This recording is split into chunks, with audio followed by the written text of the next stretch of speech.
Welcome to Underdog Stuff with Gregory Neesmith, live radio show and podcast that we do here every week on WHCR 90.3 FM, the voice of Harlem, your source for coverage, opinions, and coaching of the uns, the unavoidable, the unbelievable, unbelievable, the unjust, the underrated, your favorite, the uninhibited. Definitely my favorite. You get it by now. Underdog Stuff in politics, culture, and personal life. And to take you on the journey every week, you have your host, Gregory Neesmith, entrepreneur, consultant and coach, and on-air personality, representing the city of brotherly love, now living in Harlem world. And if you're watching on Facebook Live and you look over to my left, you will see in the building, as always, Asha Davis. Hi. You waved at the wrong camera. No, I didn't. The people on Facebook can see me. Right there. Oh.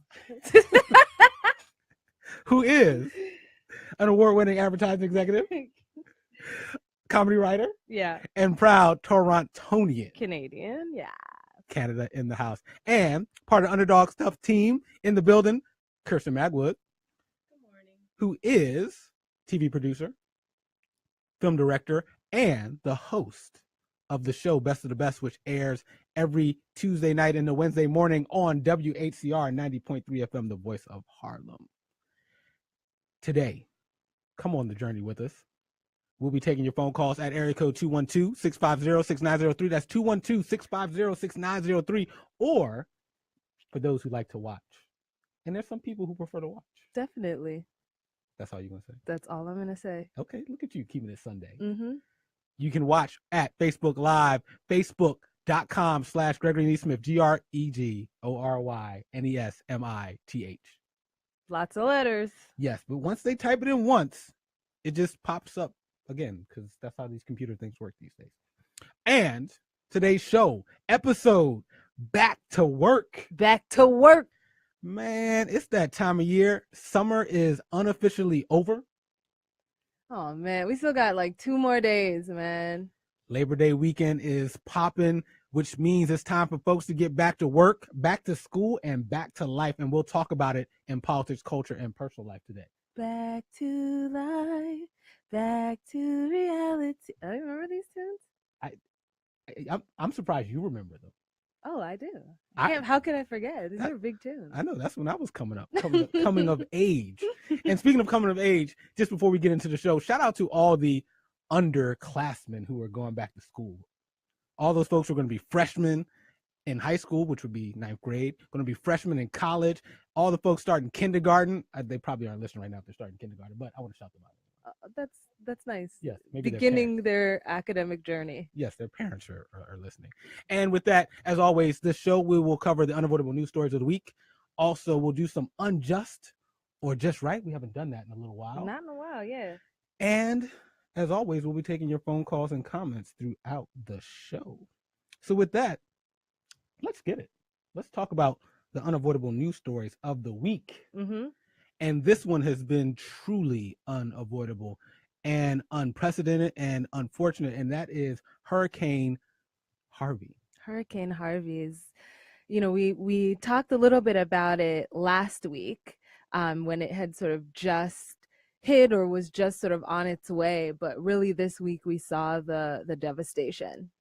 Yeah, the aftermath in some ways was worse than the initial storm, with all the flooding that has happened, and it's been a catastrophe. Well, it's actually the costliest natural disaster in American history at this point, which is crazy when you think about it, because as bad as Katrina was, you think about sort of the location and where that happened and the devastation versus somewhere like Houston, where, there's a lot of damage. And even, it's really scary. What's scary to me is seeing some of the stories where as now the water's sort of receding, they're finding some scary things sort of at the bottom of the water, which is scary. Yeah, and speaking of scary things, there's been reported over 40 deaths related to Harvey. And just to kind of put it in perspective, I heard something over the weekend where they were talking about the amount of water that Houston has gotten and the surrounding areas. And they said, imagine the city like Washington, D.C., just the city limits of it. Imagine if it had gotten all the rain that Harvey brought, it said it would have filled up the city limits of DC to the levels of the Empire State Building. Wow. Just to put in perspective, that's how much water is in the Houston and now Louisiana area. Wow. And of course, our prayers and thoughts continue to go out to all those affected by Harvey. And speaking of unwords, unfortunately, things like this, even natural disasters, have politics involved. Mm-hmm. And even Trump found a way to be woven into the story of Harvey. Yeah. Donald Trump, the consoler in chief, maybe. The consoler in chief. Actually, no. On Tuesday, he went down to Texas. I won't say Houston. He went down to Texas. Corpus Christi, actually, which is about 200 miles away from Houston, where the flooding was. But who's counting the miles? I am. Okay. Well, let's hear from President Trump, the AKA consoler in chief. Maybe. Thank you, everybody. We love you. You are special. We're here to take care. It's going well. And I want to thank you for coming out. We're going to get you back and operating immediately. Thank you, everybody. What a crowd. What a turnout. I want to thank our governor. Your governor has done a fantastic job. Yeah, doing a lot of consoling, talking about thanks for coming out and glad that we had such a big crowd size. Yeah, so size still matters to him. It does still matter. I wish he cared about the size of his approval rating, then maybe he would do a better job. But yes, it seems that crowd size is still a big deal, as opposed to focusing on the big deal of what was happening to the residents affected by Harvey. Right. I mean, a big sort of missing piece and what sort of a lot of the news outlets were reporting on from that sort of initial visit earlier this week was that there wasn't really a point during the entire address in which he actually acknowledged the devastation, pain, and suffering that the actual citizens were enduring as a result of the storm. Well, speaking of that, it turns out that he would send his cleanup hitter, Mike Pence. Mr. Pence. Yes. And so let's hear from Mike Pence, who came down later in the week to the affected Harvey area. And you might notice a little bit of difference in tone and message from Mike Pence compared to the consoler in chief, kinda.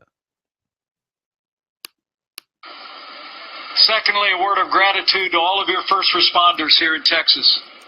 Those who at this very hour are continuing to put themselves in harm's way to rescue people and deliver them from danger. They and you have inspired the nation, and we commend them on behalf of our president. I'm also here to express our appreciation. Is that how it's supposed to be done? You notice how he had to just slip in on behalf of the president sort of at the end there, right? I'm so glad you noticed that, because I listened to the entire clip and I don't think he went more than 5 sentences, every 5. And I'm here on behalf of the president. And the president would like you to know, secondly, we thank the first responders. And the president would like you to know that thirdly, we like to thank all the citizens who volunteered to help. And did I mention that I work for the president and he sends all his love and gratitude to all the people affected by Hurricane Harvey? Yeah. That's what would you call that in sort of coaching, like managing up, or like how do you deal with that? Because that's sort of like in a corporate situation, it's a situation where you know your boss is incompetent, but at the same time you kind of gotta make sure they continue to look good. It's called making your boss look good. Or at least attempting to make your boss look good, who clearly didn't. And then Mike Pence better watch it, or else he's going to get fired, because he attracted some attention. Matter of fact, he was out there with gloves on, moving debris, shaking hands, hugging people. Mike Pence was putting in some work. He was preparing potentially for a future job. I'm just saying, anybody who ends up getting more attention than Donald Trump ends up resigning. Uh-oh. You didn't do it again. You're fired. I thought we did this show together every week, but I see you still. Asha, this will not be the last time I say, well, someone resigned. Okay, my bad. So now my trigger word is resign. It's always been. What do you? Is it? Has it? I know. All right. Well, we weren't the only people who noticed that Donald Trump's interaction with Harvey and empathy not being shown, so to speak, and how Mike Pence represented caught the notice of a lot of people. So then here's Kellyanne Conway to the rescue. What did Kellyanne have to say? Kellyanne, who is channeling her inner Johnny Cochran more and more each day, she said they are repetitive, not competitive. So basically, Mike Pence is just going in and repeating the sort of what Donald Trump did, just more and doing more and more of it. So they're not competing. He's just repeating. Is she the same one who did the not coincidence? What it was collusion or illusion? You said she's channeling her any Johnny Cochran. I think she's channeling her any Jesse Jackson. Because she is rhyming up a storm every time she gets on air. But if the glove do fit, you cannot acquit. Well, word is Trump doesn't even like to shake people's hands. He likes the bacteria, all this. I'm not making that up. That's true. Yeah. With that though, we have a caller. Cool. Who I believe would like to talk about Hurricane Harvey. Caller, name and where you calling from? Okay, my name is James. I'm calling from Queens. Hello, James. And I'd like to say one thing, that this is a warning to not only, say, New York, but the entire country. You just saw the eclipse, the solar eclipse that came over the United States for 99 years. That's a warning. And even the biblical has said that this would come. So that Harvey storm that came to Texas, that's another warning. There's more coming. And I think that we have to pay attention to the warnings that are sent to us. And that's the eclipse was sent there by God to warn us, not by some scientist or some freak or something, but just to get our house together and get our spiritual world together. Because if not, we are doomed. Hey, James, and I appreciate you calling in. Before you go, though, what's one thing you would like to see us do as a country to get things back on the right track? Well, number one, we got to get our house together and start fighting and hiding each other and start fighting other countries. Leave those other countries alone and deal with our own problems here in America. Hey, I hear you, James. Thank you for calling in, and stay safe out there, and we appreciate you. Thank you. James calling in saying that maybe Harvey was a warning shot. I do think the one thing he said near the end is definitely something to always be mindful of. While we're a lot of things going on abroad, like North Korea, which had some things pop off last night, it's true that we still have things to get in order here in America, and we will continue to keep working on them. Thank you, James, for the call. Harvey, Pence, Trump. Trump did a do-over. He did. He went back. He went back, and this time he went back to remix. Pull up, as we say in Jamaican. He went back this weekend and tried it again.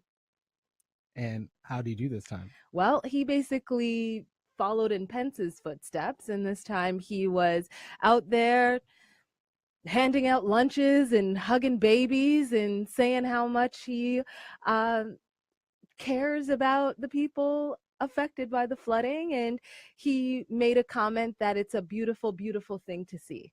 Yes, he said, as tough as it was, it's been a wonderful thing. I think even for the country to watch and for the world to watch, it's been, as you said, beautiful. And we had a good time with everybody, and I'm going to be doing a little help over here. That was him saying he's going to pass out the lunches and things like that. Basically. Yes. Donald Trump, learning from Mike Pence. Don't say that out loud. Mike might have to resign. I don't think he can. You didn't do it again. God damn it. I'm too busy listening to what you're saying. I appreciate that, though. No. Okay, I'm not going to miss my cue next time. Underdogs. Are we making much to do about nothing? Has there been too much focus on Donald Trump and his lack of empathy? Or is it warranted that during times like this of natural disaster, or even things like 9/11, which happened where we saw George Bush, a very unpopular president, become very popular because of his ability, at least in that moment, to be a consoler in chief, to bring people together, to show empathy. Do we expect and want more from Trump, or should we just be like, it's all good, just as long as the financial aid comes, it doesn't matter? I mean, to me, it does feel like his initial response was clearly a photo opportunity, and sort of only after he heard the backlash, like, you can't actually do that, is when he, stepped up and did this. And I just think that we can't dismiss the past just for the most recent thing that's occurred. And I think that sort of memory loss with Trump is ultimately what got him elected, and what's going to continue. To me, if we just keep accepting this just because the most recent thing he did was the right thing, then I don't necessarily think that's going to get us to the place that we need to be honest with you. But yeah, I'm at least where I think the sort of silver lining is in all of this is the funding that is going to FEMA right now. Mhm. So if you remember, there was a plan to cut federal emergency funding By the Republicans. If you remember, I don't believe that there's actually like a senior head of FEMA that's been appointed yet. I think they may have gotten one in place right before. Just recent. So then it was like recent. Yes. And so basically, that at least them noticing the importance of something like that, and obviously, hopefully, the increased importance of the environment and the environmental issues that are causing, once in 1,000-year sort of event like this. I think maybe something like this might be able to get people to take notice. No, I think folks will definitely take notice. And inside of all the politics of this, I do want to make sure we, pause and just acknowledge that people's lives have been turned upside down. Yes. And there are people right now who have no idea what their home is like, if there's anything even left there. And they will be struggling for weeks and for months and for years after this, because we will move on as a collective media of covering this story, but folks will be impacted for the rest of their lives. And so, again, our thoughts and prayers are with them.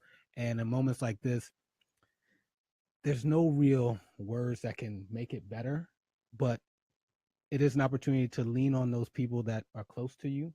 And for those who may not have people to lean on, the one thing that I've been reminded of, again, is in times of tragedy, even strangers can become folks to lean on, as we've seen all the people go down there and helping one another who don't even live in the area, or neighbors helping neighbors. Yeah, and I think, what's also been beautiful to watch, at least from my perspective, is, just before this, with the whole sort of Charlottesville issues and all of the racial tension that's going on in America, Texas isn't necessarily known as the most racially harmonious state, to say the least. And so to see people being there and helping each other of all races and all ethnicities, just in the sake of humanity, I think again is a positive thing to see, and a positive memory. Maybe there are some people that were sort of in that white supremacist camp that hopefully maybe they got helped by a Hispanic officer or,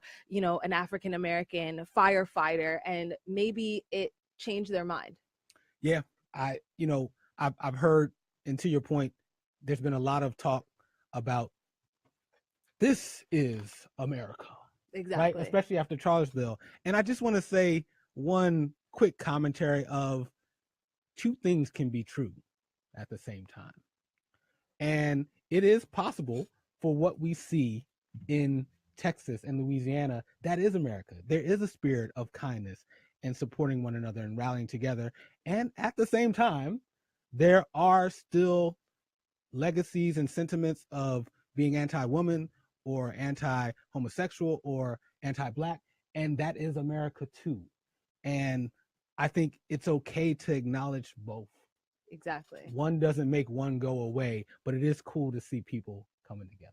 Yes. And I think, I just wanted to acknowledge, shout out to Daryl for tuning in on Facebook Live. And he made a good comment to say that around, a little bit earlier, we were talking about the financial aid required. And Daryl made a point mentioning that just before this, and even during this to a degree, Trump had mentioned budget cuts to FEMA. Lots of cuts. Lots of cuts. And a lot of these cuts were going towards funding, again, that $1 billion tax cut for the wealthy, right? And so all of these things, again, keep into perspective what are the priorities, right, in terms of our politicians and our government. And definitely, no matter what, helping the citizens of this country should be at the top of the list. And I think it will be. And just one thing, shout out to Daryl for the comment. And just so folks know, there's something called emergency spending, which happens in DC or coming out of the Congress along with the president. And so what will happen is there will be a request made for emergency spending for things like natural disasters. And if it is approved, then that money comes out of call it an imaginary place, because it's not tied to any budget. And so oftentimes when people go, where's the money going to come from for things like natural disasters that get approved by Congress or for acts of war, that just comes out of think of it as if you had a free credit card. Ouch. So we shall see what happens, but that is where the spending would come, as if Congress approves an emergency spending bill, and then the money will just poof appear. Although it does make me wonder, there's a couple of things I put on my list of, can we get some emergency spending for those things where it doesn't have to come out the budget? Reparations, or, things like there's got to be some other things where we could just just have the money come, and it doesn't even matter that there's no budget for it. But that's just reparations. We just, thinking out loud. But we shall keep an eye on that. But speaking of money and speaking of supporting the people and raising funds for the people affected by Hurricane Harvey, shout out to Kevin Hart, who started a fund, and I think he's up to like $10 million or something crazy like that. Also, JJ Watts, who plays for the Houston Texans. I do know a little bit about football. You didn't have to Google that? No. Well, I did see that was on the profile. But no, so shout out to JJ Watts again, doing raising money for that. He's actually got a number of NFL teams that have each donated $1 million to help. So that's pretty awesome. It is. I still won't be watching, but it is awesome. His goal is 10 million as well. So hopefully he achieves that. And then also Beyonce and Solange, who, as many people know, are from Texas, from the Houston area. They've also pledged to raise funds. Solange is doing some benefit concerts, as well as Beyonce's working with local organizations on the ground to make sure the money is going to people that actually need it.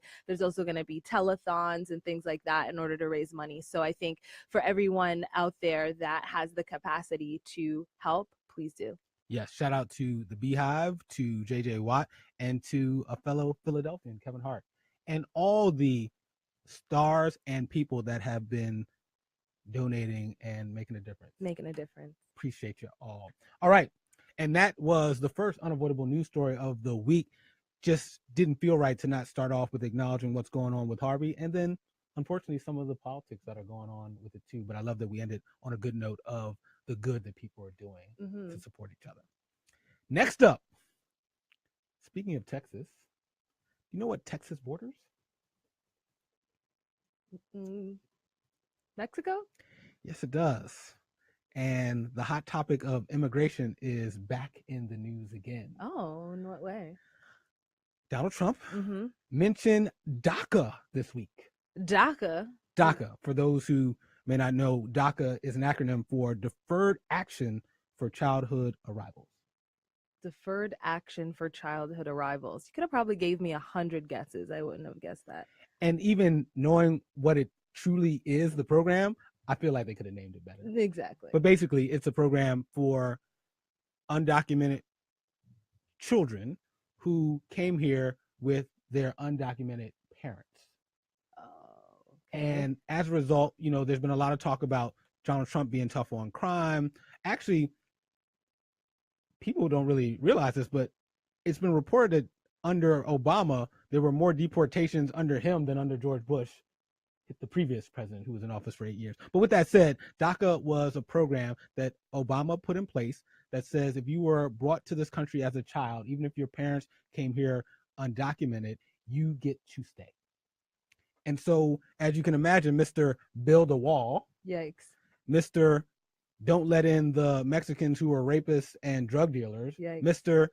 There's a judge who's from America, whose parents happen to be Mexican, can't be the judge in my case of the Trump University case because his parents are Mexican. That Trump, Yikes. you'd imagine, would have a point of view on DACA. Yeah. Let's hear Donald Trump back in February of this year giving us a sneak peek to his thoughts on DACA. We're going to show great heart. DACA is a very, very difficult subject for me. I will tell you. To me, it's one of the most difficult subjects I have because you have these incredible kids, in many cases, not in all cases. In some of the cases, they're having DACA and they're gang members and they're drug dealers too. But you have some absolutely incredible kids. I would say mostly. They were brought. Yo, he can't talk about Mexican Americans or folks from south of the border without mentioning gangs and rapists. Like I'm going to play the rest of the clip, but I had to pause it. This is him giving his thoughts on DACA, and somehow we still talking about gang members. Oh gosh. Not children. Yeah, But gangs. yeah, these are under 18-year-olds. Yeah. And he's even just off message. All right, let me play the rest of this clip. That is actually on message for him. It's on brand. Hey, and that's why you are an award-winning advertising executive. That is very true. And for the 36% of people who actually approve of him, they probably love what he just said. But let me finish his thoughts in February on DACA when he's not talking about kids from Mexico being rapists and drug dealers and gang members. It's a very, very difficult thing for me because, I love these kids. I love kids. I have kids and grandkids. And I find it very, very hard doing what the law says exactly to do. And, the law is rough. I'm not talking about new laws. I'm talking the existing law is very rough. It's very, very rough. As far as the new order is going to be very much tailored to what I consider to be a very bad decision. But we can tailor the order to that decision and get just about everything, in some ways more. But we're tailoring it now to the decision. We have some of the best lawyers in the country working on it. And that's Donald Trump talking about he's going to show some heart related to DACA and also reminding us that he loves the kids. He has kids. He's got grandkids. He saw the movie Kids. He likes Bebe's kids. He got mad. Like, come on, man. Like, that sounds like the same. Like, those types of responses really, really irk me, like, to the bottom of my core. Like, that's the same thing of a non-person of color saying, I have black friends. I have friends, right? That's like the same as a non-person of color saying, I have black friends, or it's the same thing as, a non-ally saying, I have a child that's gay, or I care about women's rights because I have a daughter. Like, you should be caring about people because you care about people. Like, No, I totally agree. Just one quick pop culture side note. Is there a movie Kids? Oh yeah, it's like one of the most, it's like a cult classic movie. I didn't know. It's amazing. You should watch it. Everybody should watch it. No, I was like, that's a good riff there. I'm like, did she just make up a movie called Kids?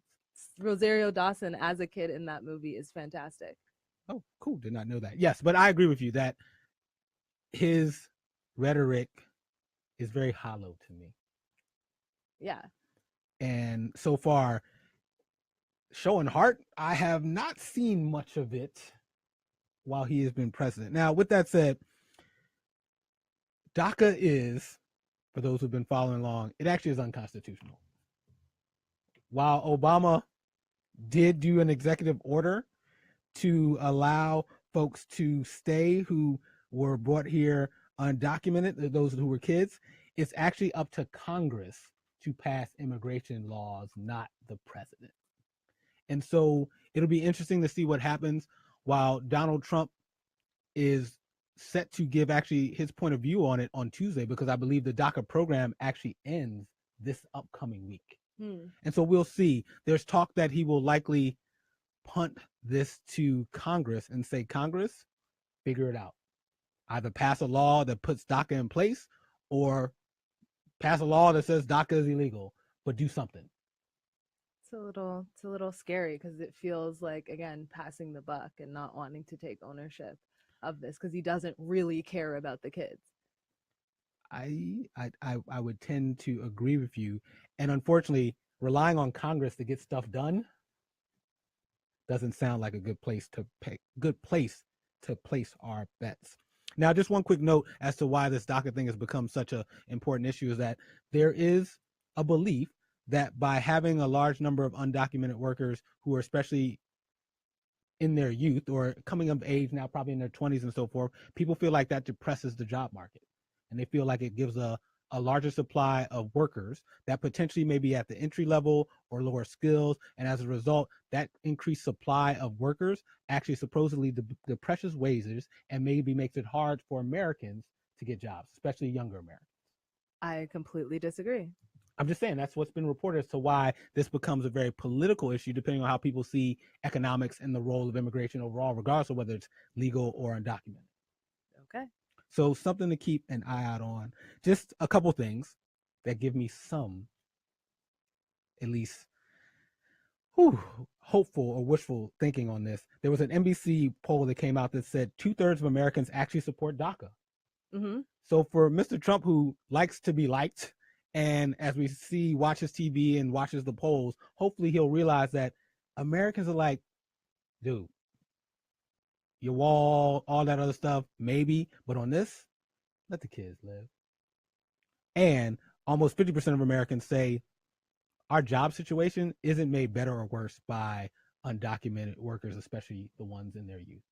Yeah, especially, exactly. I completely agree. I mean, all you got to do is look at, farming and the way that farmers actually have to throw out their crops because they can't find enough people to actually do the jobs. And they're giving you benefits and 401ks and all of these things to, work on a farm. And nobody wants to do these jobs except for a large portion of them being undocumented immigrants. Yeah. So, underdogs, let us know. Are you in support of DACA or you're like, nah, let it in? Let us know. I will say I am for DACA. I don't think kids should be punished, especially in this case, for something that their parents did. And in addition, I studied economics. I think a little bit of this is overblown rhetoric because a lot of reason folks don't have jobs is, for one, there's millions of jobs that are actually currently open right now. And Americans oftentimes don't like to move around. And so oftentimes there's either a training or skills gap, or people don't want to leave where they live to go to where the job is. Exactly. And so I just think that those are things to keep in mind. With that, those are my thoughts on DACA. Let us know yours. I say keep it in place. With that, we're going to take a quick break. Coming up, we will take your phone calls at area code 212-650-6903, 212-690-6903, and we will take your online comments at facebook.com/Gregory Neesmith. More underdog stuff. Today's episode, back to work, back to school, back to life after this. Welcome back to Underdog Stuff with Gregory Neesmith, live radio show and podcast that we do here every week on WHCR 90.3 FM, the voice of Harlem, talking politics, culture, and personal life and underdog stuff. And as always, joined in studio by Asha Davis. Hi. And Kirsten Magwood. How you doing, guys? And the entire underdog crew listening or watching on Facebook Live. We appreciate you. And shout out to Daryl, who had a comment before the break talking about DACA. And he basically said he doesn't trust that Congress can get DACA done or anything done. He also added to that point, he said some of the businesses that have the most foreign workers are tech companies like Facebook, Twitter, etc. They average over 100K average salary. So how are American workers having their wages depressed? Speak on it. Like I said, I think it's a bit of a divide and conquer strategy, pit Americans against both undocumented and, as we saw a few weeks ago, against documented workers, as Trump administration is looking to cut in half the amount of people we allow in this country legally. Yeah. Shout out to Daryl. Appreciate you. Definitely something we will keep an eye on. With that, let's jump into unjust or just right. Unjust or just right. We're talking about getting back to work. You know what's the most important part about work, right? What's the most important part about? I'm almost scared to. Money, money, money, money. Money, money, money, money, money. Hey, hey, Some people got to have it. money. Okay. All right. What they do? What's going on in the world of money right now? Yo, I think Simone Sanders, who was part of the Bernie Sanders campaign for president. No relation. No relation. She's Black woman. Yeah. I know you knew. I know. Folks, No, I know. Folks might be like, "What? Why are they talking about Bernie's wife?" But no, Simone with a Y. Listen, Simone's still a biblical name, but anyways, go ahead. Anyways, no relation. Simone Sanders, Simone with a Y, beautiful Black woman. What's going on? I think she summed it up best. I saw a tweet from her, and this will segue into the news story. And she said, "The Trump administration is coming for Harriet Tubman, y'all." Did she say y'all at the end of it, or? Yeah. Oh, okay. I'm quoting her. That was So her the tweet. Trump people are coming after Miss Tubman? They coming after Miss Tubman. What that got to do with money?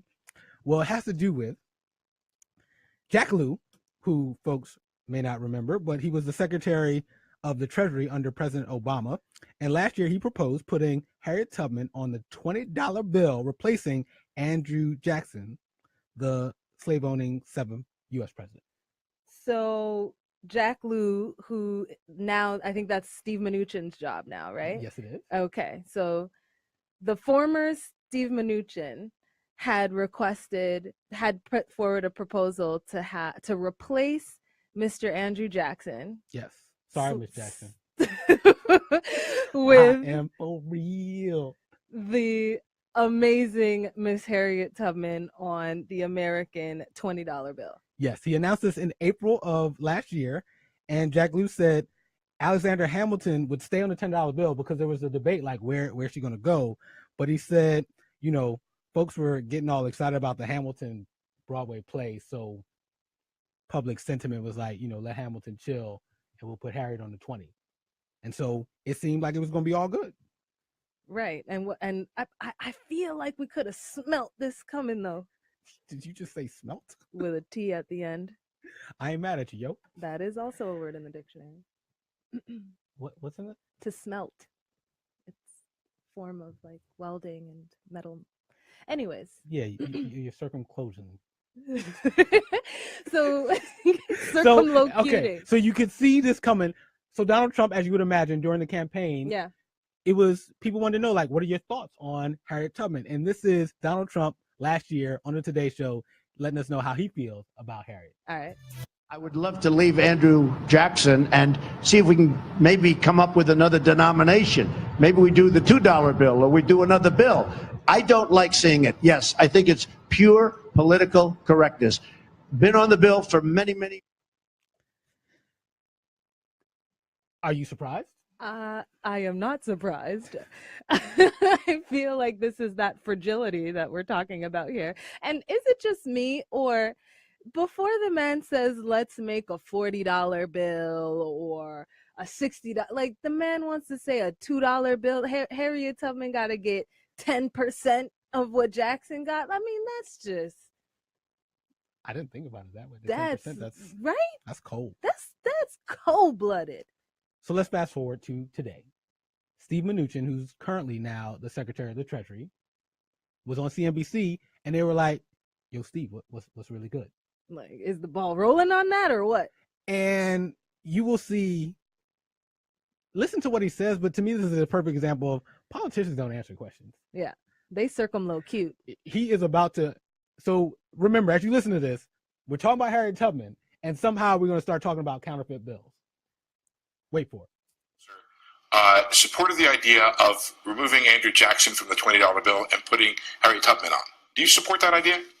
Well, let me just comment on, ultimately we will be looking at this issue. It's not something that I'm focused on at the moment, but the number one issue why we change the currency is to stop counterfeiting. So the issues of why we change it will be primarily related to what we need to do for security purposes. And I've received classified briefings on that, and that's what I'm focused on for the moment. But certainly there are cultural aspects as to decisions we make as to who's on what bills, right?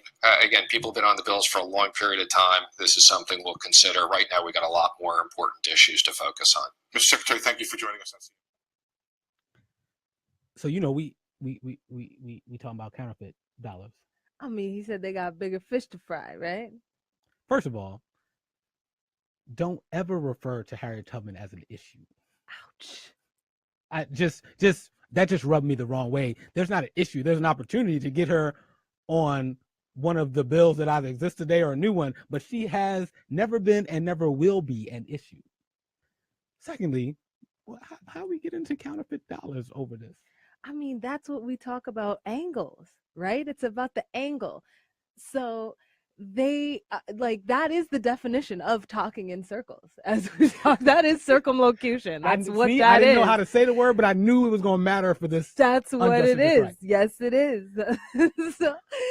But it's sort of like, I feel like it's almost a way of protecting things, because it's like if in this universe, this version of the universe that the Harriet Tubman bill does go through, then the people in power that are opposed to this, or the people in power that are calling it an issue because they have constituents that are of that ilk, that they do not want to see a Black woman on the money, then they can position it as, a anti-counterfeiting measure versus a we care about having these types of people on our money.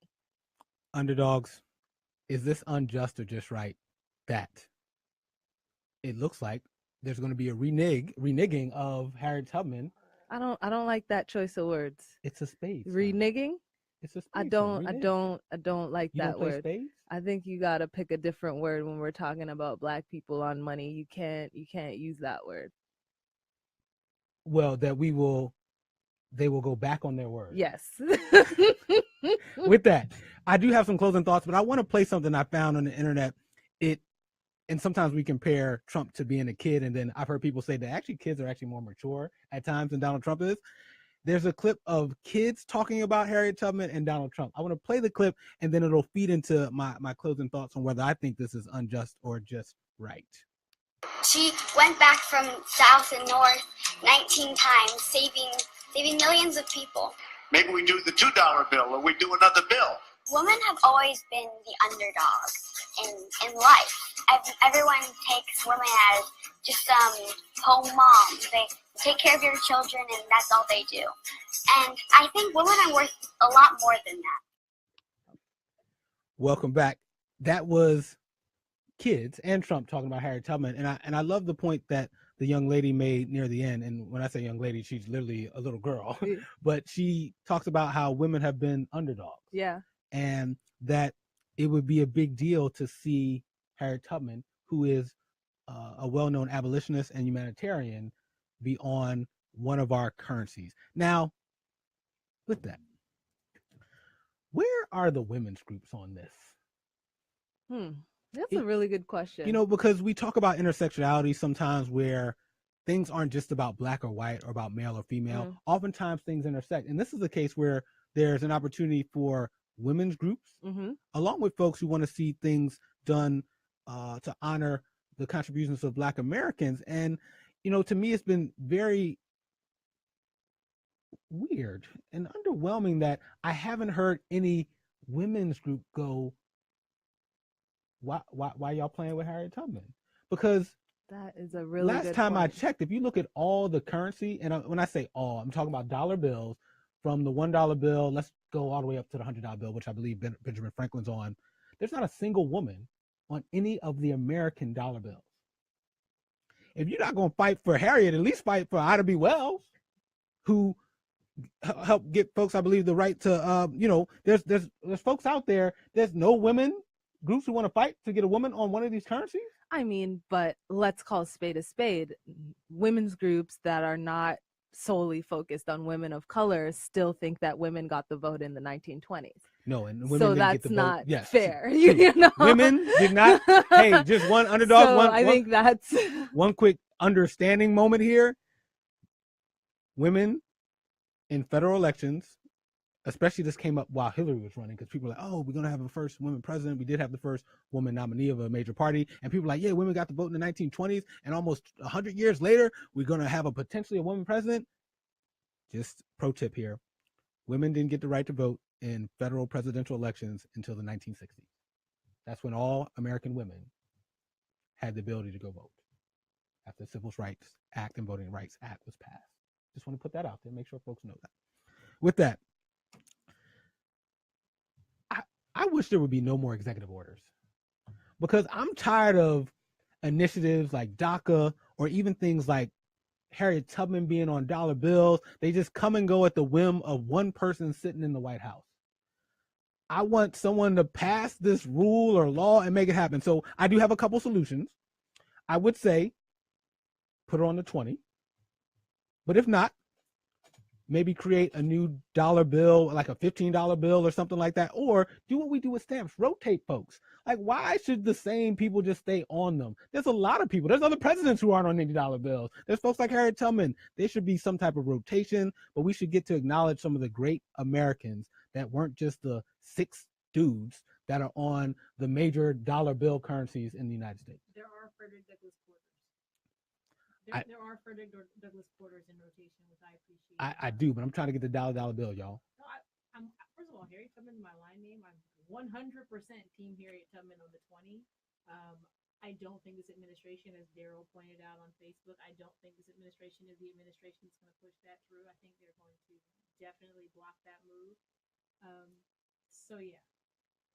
Yeah, we got a Facebook comment. I thought it already happened. Meaning, I thought once Obama put it in No, play, I thought it had already it's happened. like DACA. He said something, and then because it's not a law, it can be reversed.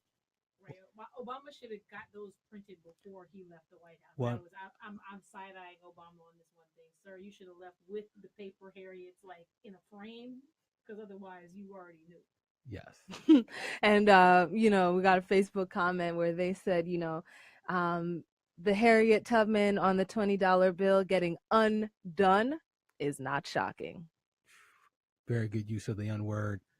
We will keep our eye on this. In terms of whether this is unjust or just right, this one is easily unjust. Let's find a way to make it happen, to get Harriet and other awesome Americans who've contributed to this country in some type of rotation or on some of these dollar bills, because symbols matter and acknowledgement matters. And representation matters. It sure does. With that, we're going to take a quick break. And then after that, the of the week. Dun, dun, dun. And I'll give you a hint. What? His name rhymes with homie. More underdog stuff. Back to work, back to school, back to life episode after this.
Welcome back to Underdog Stuff. Today's episode, Back to Work. Back to work. Man, those beats make me want to freestyle. Just let me know during whenever one of those breaks, I can just turn your mic on. Uh-oh. And then you can do what you do. We talking about the homie, ain't the crony, and you know that we gonna show him. Uh-oh. Stop it. Stop it. You and Kellyanne Conway rhyming. Mr. Comey ain't the homie. Yo, we about to talk about your mans in them. If you don't stop. If I don't stop what? Saying these people are my mans in them, because my real mans in them is gonna get jealous and stuff. Okay. No, I don't have I friends. Hey, whoever her man's in them, when I say her man's in them, I'm just playing. It's entertainment. It's politics, culture, and personal life. Well, not personal life. That comment was just politics. I'm joking. I don't have any friends. Okay. Let's so for now, let's talk about your imaginary man's in them. Yeah. Comey is the of the week. Dun dun dun. What do you do this time now? So there were newly disclosed evidence that the FBI director, or former FBI director, James Comey, began working on a statement to reject criminal charges against the former Democratic presidential nominee candidate Hillary Rodham Clinton, months before she and other key witnesses were interviewed by the FBI. That was Comey. So Comey was literally drafting a letter about how he was going to clear Hillary Clinton in April, but he didn't actually make the final announcement till later, and actually didn't even interview her yet, but he was already drafting that it was going to be all good. The same person who, this is Comey in July talking about Hillary. Okay. Although we did not find clear evidence that Secretary Clinton or her colleagues intended to violate laws governing the handling of classified information, there is evidence that they were extremely careless in their handling of very sensitive, highly classified information. So that was Comey in July 2016. Right. Talking about Hillary was extremely careless. But in August of 2016, he was already drafting his letter for how he was going to clear her of all charges. Right. And what happened between August and November? He would then eventually interview her and other key witnesses and then come out and say it's all good, even though it sounds like he already knew it was all good before he knew it was all good. But the damage had already been done by that point. To be honest, I can't keep up. I don't know if Comey is the mole, if he's on her side, not on her side, but the homie Comey he's losing some credibility with me.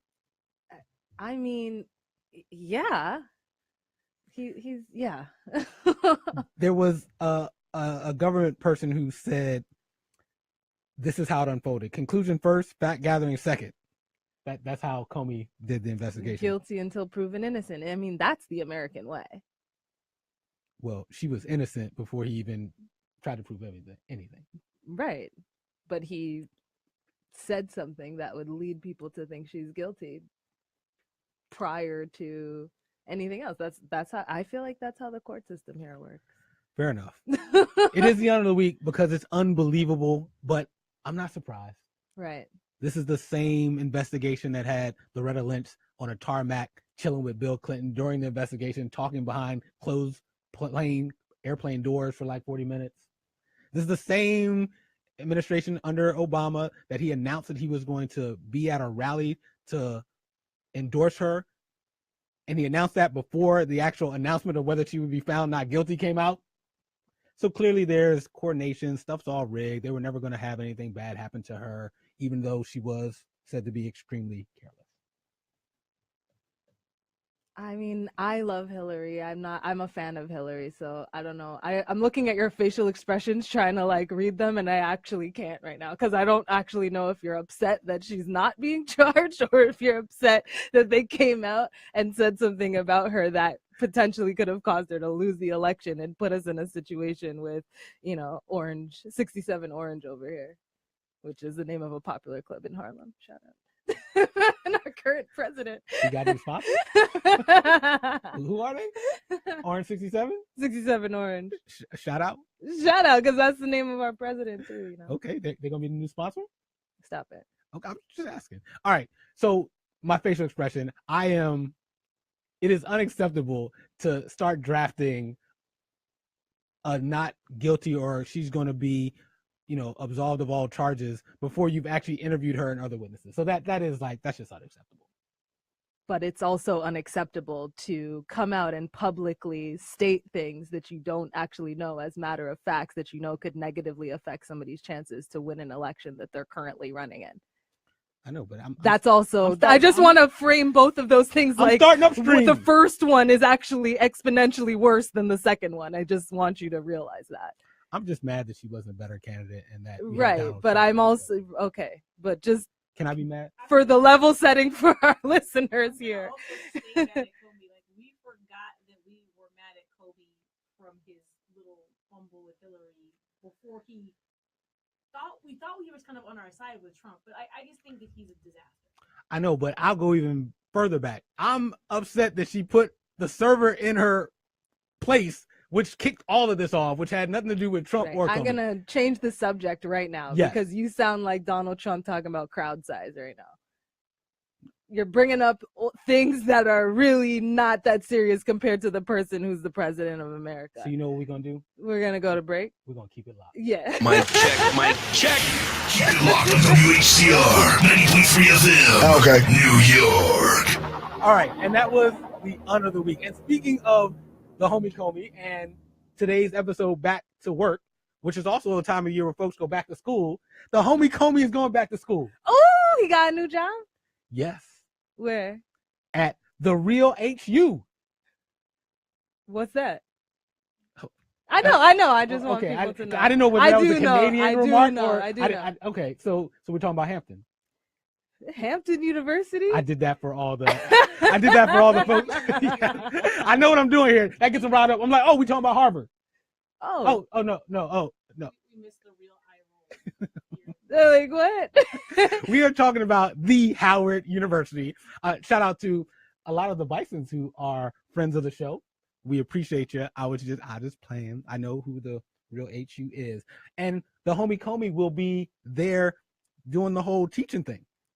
James Comey will be a teacher at Howard University this year? He's going to add professor to his resume. So he is appointed as the public policy or chair in public policy for the 2017 and 2018 academic year. And he will host 5 lectures, and the dates and topics yet to be announced, but he's going to be on campus doing his thing. That's awesome. And to not miss a publicity opportunity, it also happens to be around the time where he will be launching his book. Makes sense. Yes. So doing a little professor stuff and also, his book. And he's been known to leak stuff to folks. He leaked memos, and now he'll have a book to tell all about his life as the FBI director. Maybe we can all get an advanced copy. Maybe you can I'm sure he's going to be leaking some of that. Hopefully he has some good audio like Hillary had last week with her book of what happened. Wait, are there books coming out at the same time? Ooh. Oh, no. Oh, well, hold on. I think you're right, because he's going to do the opening convocation as the keynote speaker to welcome the incoming Howard University freshman class on September 22nd. Hillary's book, I remember this because her book comes out on my mom's birthday, September 12th. So they both were launching their books in September. So we can relive the past of the 2016 election again in September. So in a couple of days. Well, just for that point, because we were talking about our friends, some of the poor decisions that our friend Hillary made during the election. It seems that her book launch date has now become an unfortunate date, because September 12th is also the day that the new iPhone is launching. So she might just get buried in the news that day too. Poor planning. Hillary losing out. She just can't win, man. Literally. Oh, that was cold-hearted. No, that was cold-hearted. You set me up for that. I mean that was that was a good one. That was a very good one. So enough of the homie Comey in the news. He is both the honor of the week and also a professor. Yeah, I think again, Daryl made a great comment on Facebook Live that I want to share. He says, the fact that people can't see through Comey or the orange guy is shameful. There's a difference between an imperfect friend, who is the notorious HRC, Hillary, as we like to call her affectionately, versus an enemy of the state. And he classifies that as Trump or the orange guy with a dead rat on his head. And I tend to agree. We cannot equate the things that the two of them do on any sort of equal scale. That is fair. Thank you. Shout out to Asha and Daryl, tag teaming on me when it comes to the notorious HRC. You know, the notorious, what he said, rat on head. I mean, he's managed to win and change the game because he set an all-time low. Like, he set the bar so low he can't really lose. It's just amazing how this is all played out. Yes, it is. All right, on to a grab bag of some of the underreported stories of the week. Are we grabbing bags now? Okay, let's grab the bag. Figuratively. Mm-hmm. Figuratively. It's just not literally. Although, keep it Sunday, right, Ash?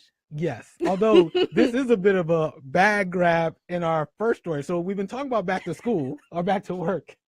This is literally a back to school story. And I'm sorry, I'm crying at the segue there. That was really funny. Speaking of grabbing bags, let's talk about. Yeah, we do this for a living. All right. Back to school story. So guess what? There was a student in, I believe it was South Africa, that accidentally had $1 million show up in their bank account. Oh, nice. Because they get a stipend for school, going back to college, and it was supposed to be a stipend for $100, but clearly they got a couple zeros off, and so the young lady student had $1 million put into her account, and she spent $60,000 of it right away. Lady after my own heart. Grab those bags, boo. Grab those bags. The views expressed by Asha Davis is Sunday. Grab the $1 million shows up in your bank account. For real. If $1 million shows up in your bank account tomorrow, what are you gonna do, Gregory? They gonna come get me. I'm not playing. It's not your fault. You're not spending any of the money. No, that's like when you go to the store and they improperly put the wrong price on a product. They gotta give it to you for that price. We not Wells Fargo over here creating accounts and doing it. If $1 million, I know they're gonna come. Or it's their mistake. Or at least I'm not gonna spend $60,000 right away. She probably bought 2 Birkins. Come on, that's nothing. That's not even 10%. That's 5%. She was good. That was restrained. $1 million and all she spent was $60K. Exactly. She could have bought a house. Buy cash. any real estate cash, right? Like she could have bought a country for that price. Come on. She probably bought 2 Birkin bags and a pair of shoes. Like, give me a break. I think she showed a lot of restraint.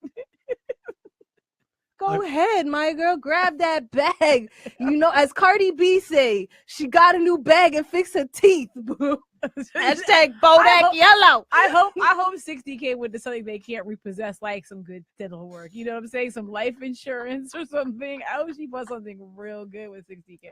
Underdogs. Come get Asha and Kirsten. What would you do if $1 million accidentally showed up in your account? What are you gonna do?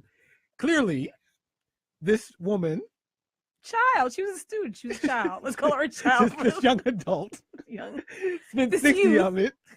Asha seems to think that she would have spent some of it. I don't know if 60 would have been your cutoff. I would have spent 10%. If they had put that in a grown woman's bank account, there'd have been a lot more than $60,000. I would have spent 10%. I'd have been like, I'm gonna give you 90% back, but I'm gonna keep 10 for my troubles.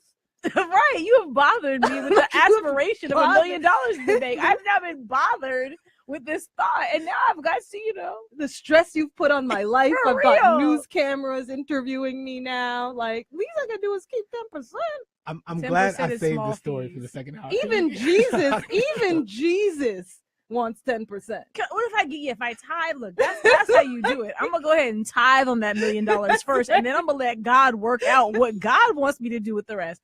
If I give 10% to God first, that's $100K off the top. Jesus know your heart. Jesus saw my heart. Look, Jesus put $100,000 in my bank account. He got 10% immediately, and now I'm in counsel with him about what should happen next. We're in conversations. I wasn't prepared for this part. Underdog, what would you do if you got $1 million instead of 100 showed up in your account? Right. So that's called the work of the Lord. Amen. What is going to happen to this young lady is that they are going to attempt to get the money back. From who? From her. Well, see, they will have to go get it from my church first. Y'all go ahead and you go ahead and see if you can get that 10% don't back. Okay, but I'm don't donate that to the hurricane. hurricane. I'm donating it to Hurricane Harvey. You go ahead and get it back from those folks in Houston if you want. You going to use that money like Joel Osteen was using his church to help people? I would. We won't even get into That's why you got to give the money away fast. Give it to people in Houston. That money's spent. That money's up in water. We should move to the next one. I don't even know what to say. Actually, we're going to take a quick break. Underdogs, if you have a comment about what would you do with the $1 million if it showed up in your bank account accidentally, let us know. Because Kirsten and Asha definitely have a point of view, and I'm still trying to figure out mine. But would you spend? You should figure out what you're going to buy. That's what you should figure out. More Underdog stuff and back to work, back to life, and in this case, back to school with a lot of money after this.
Welcome back to Underdog Stuff, live radio show and podcast. Today's show, back to work, back to school, back to life, and back to what we were talking about. Money, money, money, money. Some people money. Well, Daryl says that he would go take the money to the Bank of Antigua where they have 10% interest on savings accounts, and he would do one more year of work because he's responsible like that. And then he would just live off his 100,000. But Daryl, I heard about in Antigua 1 acre for $100K. So you can take $100K off the back and buy some property and then put it in the bank. I mean, I guess it wouldn't take that long for that money to disappear. They gonna come get y'all. Spoken like a true scaredy cat. They gonna come get y'all. No, I'm gonna give them 90% back. Right? Hey, look. Like they could take the.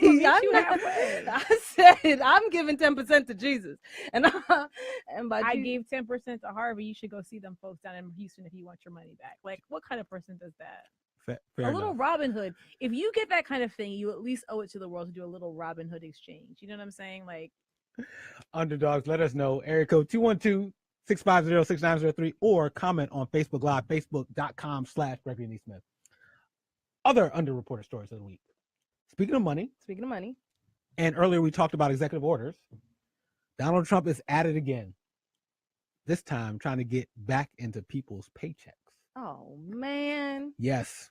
This week, Donald Trump signaled, and I believe it may have actually gone through, that he's going to reverse an executive order by the Obama administration that required businesses that had over 100 employees to submit data to the government about their pay practices, their compensation, based on different demographics, so that there would start to be some type of place to track whether or not there is pay inequality amongst people who work here in America, trying to close the pay gap. Interesting. So no more. It's a wrap. So for the pay gap, which is, I think, women 80 cents on the dollar to white men, and it's lower based on race and other factors, that's gonna likely keep going. This was going to be one way to make it better, but no more executive order. Companies do not have to report their compensation to the government. That's what happens when you have a corporate guy in charge of a country, because obviously that would affect a corporation's bottom line if they all of a sudden had to start paying people equally, right? It would be the right thing to do, but once again, not knowing, lack of information makes it easier for companies to do what they do. Yeah, because basically, I mean, especially in the world of technology, even marketing to a degree, where you're working in competitive fields where talent, there's a competition for companies to get the best talent, you know, that's where you see a lot of these pay inequalities, because a new person can come in and because they're new, they can negotiate, you know, a higher wage, and the people that already work there, that already do that job, it's not like they know what that person's making. And so they're probably making, you know, 20 grand less. Yeah. Now I will say, and all of us are in business in some way, I do get how it can be a bit onerous to have to compile this data, submit it to the government. It is probably an example of regulations that can bog you down from doing your work. But I would like to see some type of law passed where employers are required to share the data with their employees. Because if I know what other people are making, then I can negotiate better. Right. Exactly. And that would be helpful. Forget about giving it to the government. Just let me know where I work, that they get to disclose compensation, and then I'll handle it from there. Right. As a worker, that sounds like something you would want. As a corporate boss, that's not something you would want, because it would cost your organization more money to pay people equally, which is why it's not surprising that this has been shut down. Donald Trump at it again. One other underreported story. Sure. And this one to me is especially meaningful as we kind of integrate or wrap around the fact that while we were sleeping last night, there was a military action or related military action in North Korea, where one of their bombs went off and created some big magnitude of earthquake or disturbance to the earth, where folks were like, oh my goodness, that's probably because one of their nuclear or big bombs is getting stronger, or their capabilities. And, you know, during times like this, we may end up being at war. And to me, every soldier, everybody who wants to be involved and willing and able to serve, I'm like, hey, I appreciate you. But unfortunately this week, talking about back to work, Donald Trump put out his details around transgender serving in the military. And he made it final, at least declaring that transgender soldiers can no longer serve in the military, can't start to serve. So the people that are there can continue. Yeah, so that's what, so speaking of that, so he gave Mattis, who is his defense secretary, he gave him the directive that by February of 2018, that he should issue some type of recommendation on what to do going forward with those transgender soldiers that are currently still serving. And so we will see what happens. But as of right now, no one knew who's transgender can start. And then we'll find out in about 6 months, or a little less than 6 months, what will happen with those who are currently serving. And supposedly somewhere between 2,000 to 10,000 of our soldiers, who it looks like we may need them more and more coming these days, are transgender and serving as capable and approved soldiers. Yep. So, can I say something slightly unpolitically correct? I feel like if you really don't like transgender people, why wouldn't you want them to serve in the military? That's like putting them on the front line of like death. So I don't understand why people even have a problem with it. Like, it seems so ridiculous. It seems like everyone wants to hate everything. It's like, these people can't put themselves on the line of fire for you. They can't exist in the country. They can't, I mean. To me, this is an example of hustling backwards. We have a voluntary military, and there's folks who not only volunteer to fight, but they went through all that it takes to get approved to be soldiers. It's not like someone was like, hey, we're going to hook you up and you can be in just because you're transgender. They're approved soldiers. That's right. And like, we hustling backwards, like, no, I don't want you to protect me. Well, that's the part I don't understand. That's when you hustling backwards. Like, if you're really an OG hater, then go ahead and put the people you hate on the front line of fire. That's too much hate. I would like to send all the neo-Nazis to the front lines and let them get blasted first. You know what I mean? Like, I really don't care if the neo-Nazis wanted to come work in, like, yeah, please put them on the front line of fire. Send them to combat the nuclear arms race. Like, I mean, what to me is scary is that it feels like a political move. It feels like an opportunity for Trump to speak to his crowd of people that are not very inclusive, to basically demonstrate that he got something done, and something done that is important to those types of people. And that's what's extremely scary to me, is because you are using real people's lives as political pawns and opportunities. Yeah. Well, we will, as always, especially because we're looking out for all the underdogs out there, we will keep an eye on this. One bit of news in terms of the fight to repeal this or stand up against it: the ACLU has filed a lawsuit in Maryland this week on behalf of 6 transgender service members. And so we will continue to keep an eye on how this unfolds. Mm-hmm. And lastly, one other underreported story to keep an eye on. And speaking of back to work, Congress will be back in session this week. And this entire month will, unavoidable news stories will include things like what's going to happen with the debt limit, what's going to happen with border wall funding, what's going to happen with the emergency funding for Harvey, the push for tax reform. Are they going to repeal and replace Obamacare, make one more last attempt at it before the fiscal government year ends at the end of this month? We will be keeping an eye on all of that as Congress gets back to work this week. And some would argue that they haven't even been working, so maybe they're starting work this week. Yikes. Yeah. So with that, we're going to take a quick break and then come back with the big finish to today's show. Back to work. Back to work. Back to reality.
Welcome back to Underdog Stuff, live radio show and podcast that we do here every week on WHCR 90.3 FM, the voice of Harlem. Today's episode, Back to Work. Back to work. Back to reality. Back to reality. And with that, we were just talking about one of the underreported stories of the week being that the evolution of the ban potentially on transgender service folks is back in the news. And also we got stuff going on with North Korea, and we have a call on the line. Name and where you calling from. Hey, how you doing? This is 80-foot Jesus. How you doing, man? Good. How are you? What's your comment? Anyway, look here, man. This stuff with Kim Jong-il, man, this is game, man. He is the newest boogeyman. If this guy's doing public tests, he's had this stuff for a long time. He probably got it from China or us or Russia. They're trying to scare the American public so that we could take and let them put our tax dollars into weapons manufacturing, of which they are invested, if not owned. It's the same game that's been going on since Hitler, when Stalin, Roosevelt, and Churchill realized that with a boogeyman, with Hitler, a boogeyman, they can pump up the tax dollars and, steer it into their pockets, man. So they want to scare everybody. And the more that y'all play into it, they're going to push it up one more notch, man. They probably even try to put in the draft, man, to get a conventional thing going, to get those other little companies involved that make the boots and the uniforms and all that stuff, man. This is all about money. This guy, where is he going? He's an outcast. He wants to get in. He's hanging out with Dennis Rodman. He want to go to Hollywood and hang out with the Kardashians. He don't want to be like that, the bad guy. You know what I'm saying? But they made a deal to bring him in slowly and whatnot. They can't not bring him in. If he got nuclear bombs, you know what I'm saying? They got to talk to him. No, hey, I hear you. And hey, this is a game, man. And Trump is a diversion. While they got him over here making noise, they moving their left hand and doing this. No, hey, why wasn't he beefing when we were like when George Bush was fighting Saddam Hussein? Why wasn't this guy beefing? Yes. And hey, I appreciate you calling in with your comment. I'll react to what you just said, but I think you make some very good points. And we appreciate you and call in again next week. All right, wake up, yo. All right, now, take care. So a couple things. He mentioned China. Yeah. And China is definitely a player in all this with North Korea. There's an old saying about follow the money. And we talked about this earlier in the show. What are some of the areas where we can spend money where it doesn't matter if it's tied to the budget? It's called emergency spending for things like natural disasters or things like wars. So, it is fair to speculate that there will be people who benefit by us going to war. And there's money that gets, put into the economy and to definitely special parts of the economy too. You were going to say?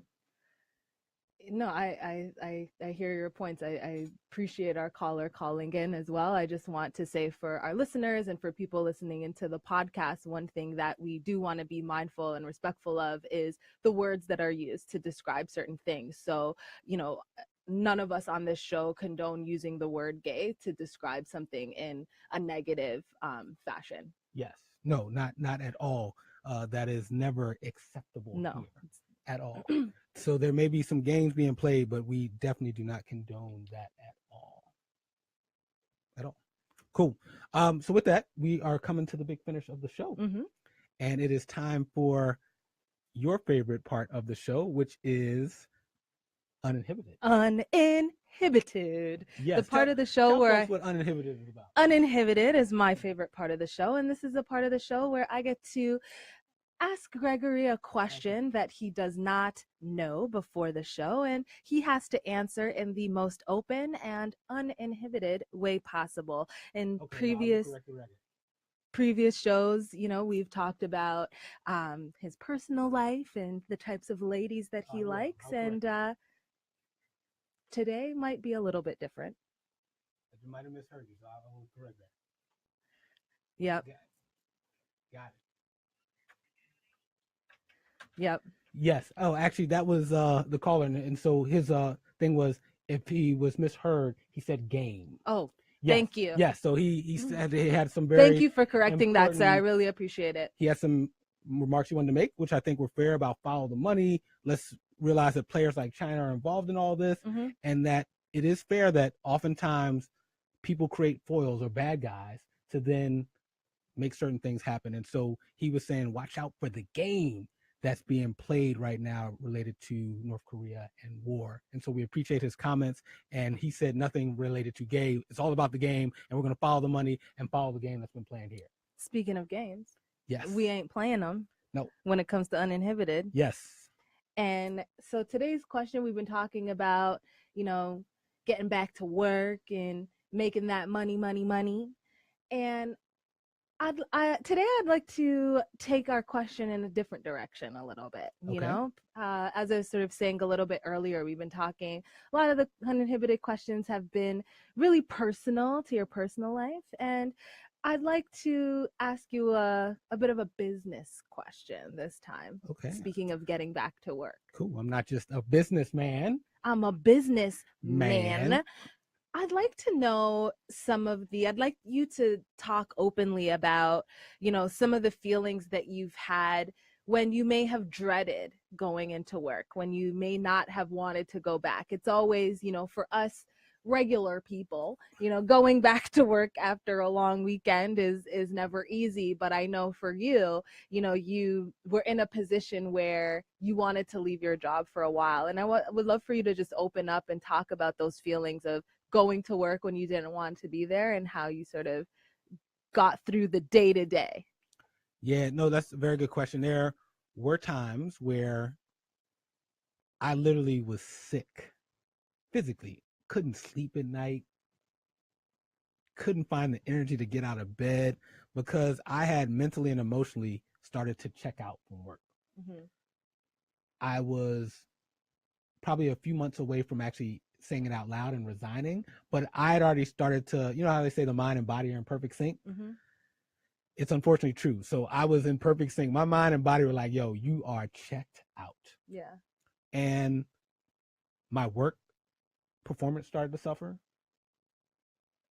My interactions with my direct reports started to suffer. And to your point, that's not a good place to be. No. And so how did I get myself to keep going in a manner that was better than being someone who was showing up late, who was not getting enough sleep, who was potentially being under delivering to my team? Was a couple things. One, my dad used to always say, until you leave, your goal should be to be the CEO. His point was, if you haven't left there, then you need to act like you're still there. So part of it was just like, I need to just be a professional. They're still paying me every day. I'm still part of this company, this team.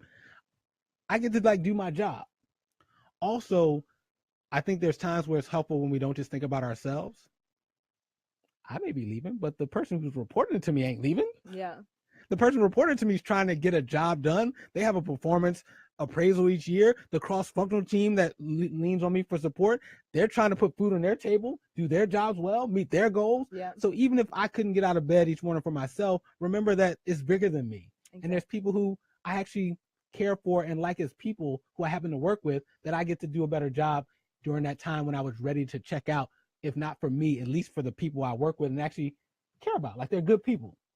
And then lastly, there's the reality of, well, clearly I'm not set up to leave yet, or I would have left. So there were still some financial obligations I had, some money that I need to save or move around. So part of it was like, boy, you better get up, go to work, and act like you still have a reason to go there, which is to work my plan. So I was going to work from then on out for myself to get what I needed to get out of it, as opposed to feeling like I was some type of victim that still had to go to work even though I wanted to leave.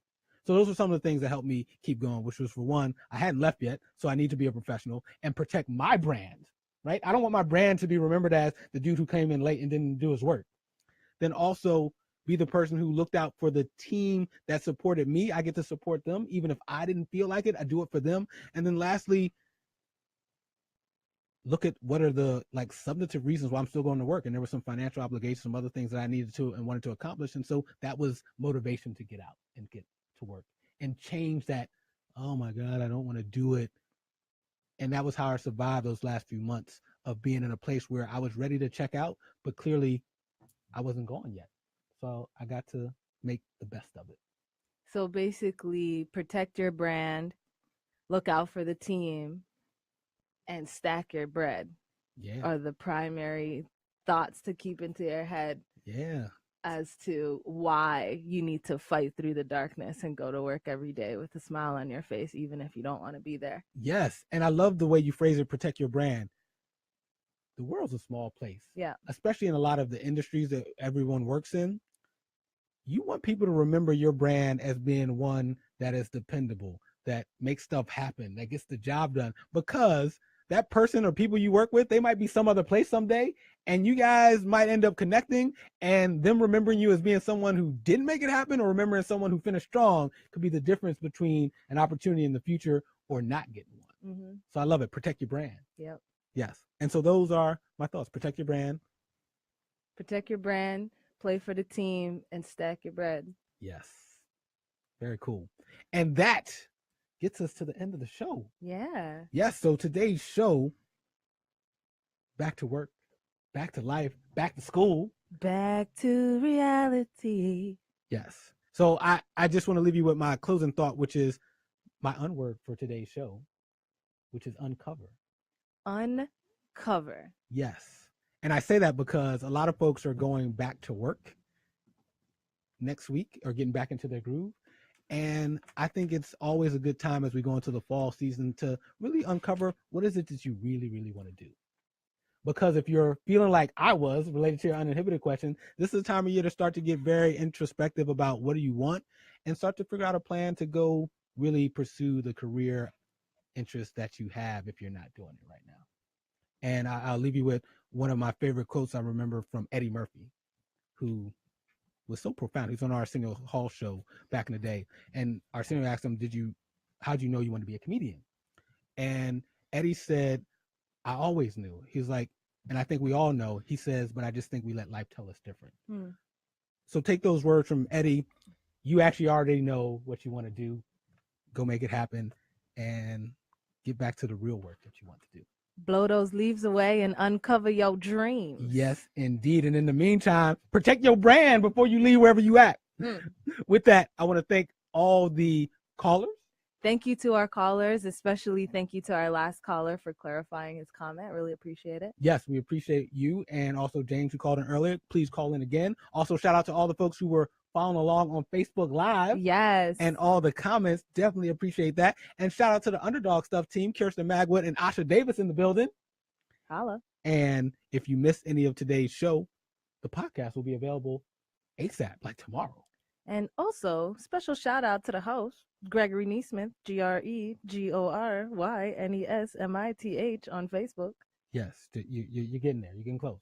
Lots and shout out to everyone who makes the podcast one of the top 100 podcasts on Podomatic in society and culture. And with that, up next, after this break, the new after show. After the party, it's the after party. And so I will get personal about politics and culture. But with that, I'll leave you with my favorite quote. Underdogs, can't nobody do it like you do it. Nobody. More underdog stuff in the after show coming up after this break.